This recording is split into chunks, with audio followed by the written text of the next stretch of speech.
आखिर महाभारत में युधिष्ठिर द्वारा पूछे गए प्रश्नों के क्या उत्तर नहुस ने दिए थे? आइए जानते हैं इस वीडियो में। नमस्ते दोस्तों, स्वागत है आपका हमारे चैनल में। महाभारत का एक ऐसा रहस्य जिसे शायद ही आपने सुना होगा। बात उस समय की है जब पांडवों को वनवास हुआ था। एक दिन भीम वन में घूम रहे थे कि अचानक उनके सामने एक अजगर आ गया। इस अजगर ने भीम को कसकर जकड़ लिया। वही महाबली भीम, जिनमें 10,000 हाथियों का बल था। वह किसी के सामने भी हार नहीं मानते थे, किंतु अजगर ने उन्हें इस तरह जकड़ा कि भीम मूर्छित हो गए। जब धर्मपुत्र युधिष्ठिर अपने भाई भीम के पास पहुंचे, जो कि एक विशाल सर्प नहुस की पकड़ में जकड़े हुए थे, जो कभी एक दिव्य राजा थे, अब एक ऋषि के श्राप से इस नीच रूप में बंधे हुए थे। युधिष्ठिर सर्प की धमकी से अविचलित होकर दृढ़ खड़े रहे। उन्होंने शांत भाव से कहा, हे नहुस, मैं पिछले कर्मों के बोझ से दबी एक आत्मा को मुक्ति की तलाश करते हुए देख रहा हूँ। युधिष्ठिर ने पूछा, आप जो कभी देवताओं में से थे, शास्त्रों के ज्ञाता थे, मुझे बताइए, मोक्ष प्राप्त करने के लिए मनुष्य को क्या करना चाहिए? नहुस ने अपनी गहरी आवाज में उत्तर दिया, हे भरतवंश के वंशज, मोक्ष उसी को प्राप्त होता है जो सही कारणों के लिए उदारता से दान करता है, दयालु, सत्य वचन बोलता है और किसी भी जीवित प्राणी को नुकसान नहीं पहुंचाता है। ऐसे कार्य आत्मा को शुद्ध करते हैं और उसे स्वर्ग की ओर ले जाते हैं। युधिष्ठिर ने नहुस के शब्दों में निहित बुद्धिमत्ता को स्वीकार करते हुए सिर हिलाया और पुनः पूछा, हे नहुस, मुझे स्पष्ट रूप से बताओ, शरीर से अलग होने पर आत्मा ध्वनि, स्पर्श, रूप, स्वाद और सुवास का अनुभव कैसे करती है? क्या सभी इंद्रियां एक साथ कार्य नहीं करती? नहुस ने अपने ज्ञान की गहराई पर विचार करते हुए उत्तर दिया, हे दीर्घजीवी, आत्मा एक बौद्धिक शरीर में प्रवेश करती है और इंद्रियों के माध्यम से दुनिया से अवगत होती है। ये इंद्रियां मन और बुद्धि के साथ मिलकर करण कहलाती हैं, जो धारणा के उपकरण है। आत्मा स्वयं शाश्वत और अछूती है, लेकिन जब इंद्रियों से प्रभावित होती है तो वह एक समय में एक वस्तु को देखती है। मन वह माध्यम है जो ध्यान केंद्रित करता है, जबकि बुद्धि विवेक करती है।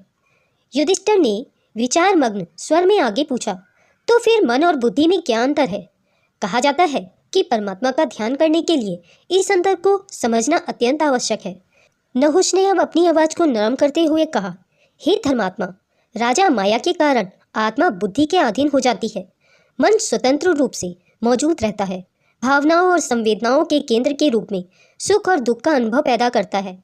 हालांकि बुद्धि विवेक का साधन है, जो कार्यों और विकल्पों का मार्गदर्शन करती है, जबकि मन संवेदना का कारण बनता है। बुद्धि इसका अर्थ निर्धारित करती है। मुक्ति मन के विकर्षणों से परे जाने और आत्मा की शाश्वत प्रकृति को समझने में निहित है। नहुस के बोलते ही उसे अपने शब्दों का बोध याद आने लगा। उसने स्वार्गिक अभिमान तथा ऋषि अगस्त्य के श्राप की यादें फिर से ताजा हो गई। बात उस समय की है जब श्राप के चलते इंद्रदेव शक्तिविहीन हो गए थे और स्वर्ग पर असुर उत्पात मचाने लगे थे, तो धरती के राजा नहुस को इंद्र के सिंहासन पर बैठाया गया। नहुस धरती पर एक बड़े ही प्रतापी राजा हुआ करते थे। सभी देवता नहुस के पास गए और स्वर्गलोक को असुरों से बचाने का आग्रह किया। नहुस बहुत ही तेजस्वी और प्रतापी राजा था। नहुस ने अपनी शक्ति के बल पर असुरों को स्वर्ग से खदेड़ दिया और वहां पर शांति कायम की। ये देखकर सभी देवता प्रसन्न हो गए। जैसे जैसे समय बीतता गया, राजा नहुस खुद को तीनों लोगों का स्वामी समझने लगा। उसे अहंकार आ गया। उसे स्वर्गलोक का आधिपत्य मिल गया, तो वह काम वासनाओं में डूब गया। देवों और तपस्वियों से मनमानी करने लगा। उसके मन में इंद्र की पत्नी सची को लेकर भी बुरे ख्याल आने लगे। एक दिन नहुस ने अपने सेवकों से सची को उसके सामने पेश करने के लिए कहा। नहुस ने सची से कहा कि उसके पास इंद्र का आसन है और सारी शक्तियां हैं, इसीलिए अब तुम इंद्र की बजाय मुझे अपना पति स्वीकार कर लो। सची ने नहुस को मना कर दिया। वह मदद के लिए बृहस्पति के पास गई। नहुस को सबक सिखाने के लिए बृहस्पति को एक उपाय सूझा। उन्होंने सची से कहा कि वो जाकर नहुस से कहे कि अगर सप्तऋषि उसकी डोली उठाकर उसके पास लाए तो वह उससे विवाह कर लेगी। बृहस्पति के कहने पर सची नहुस के पास गई और अपनी शर्त रखी। नहुस की खुशी का ठिकाना न रहा। उसने तुरंत शर्त मान ली और सची से विवाह की तैयारी करने के लिए कहा। नहुस ने तुरंत सप्तऋषियों को अपने दरबार में बुलाया और उन्हें डोली में बैठाकर सची के पास ले जाने के लिए कहा। सप्तऋषियों के पास नहुस का आदेश मानने के अलावा और कोई चारा नहीं था। नहुस डोली में बैठ गया सप्तऋषि अपने बूढ़े कंधों पर धीरे धीरे उसे सची की ओर ले जाने लगे। सभी ऋषि धीरे धीरे चल रहे थे। इससे नहुस क्रोधित हो गया। उसने सप्तऋषियों से जल्दी चलने के लिए कहा, फिर भी उनकी गति नहीं बढ़ी तो क्रोध में आकर नहुस ने सबसे आगे चल रहे ऋषि अगस्त को लात मार दी। सप्तऋषियों के सब्र का बांध टूट गया।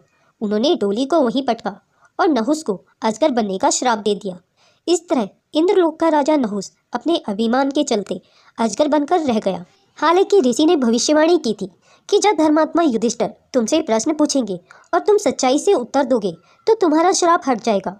नहुस ने कांपते हुए कहा, हे युधिष्ठिर, आपके प्रश्नों ने न केवल मेरे ज्ञान की परीक्षा ली है बल्कि मेरी आत्मा को भी जागृत कर दिया है।